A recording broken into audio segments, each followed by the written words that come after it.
So, ayan na, oh. Ito na po ang kawas ko. Yan. Lang kawas po yan.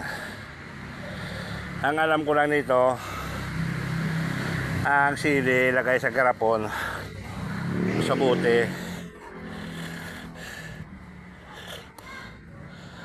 Lagay sa bote, tapos lagyan sili, bawang, at suka. Saka ito, mabango daw to, pero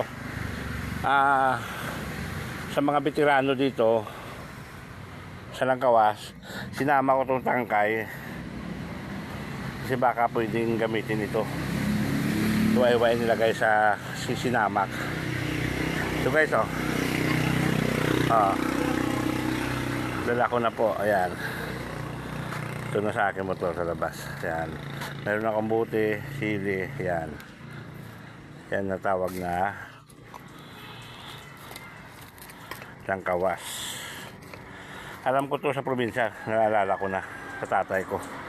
Nga lang, hindi ko alam kung paano gamitin, maliban sa alam ko lang to sa sinamak eh. Yan, may sili, yan, may lagayan ng butis, lagyan ko suka, saka ito hiwa-hiwain. Mabango daw to eh, mabango daw yan. Ngayon,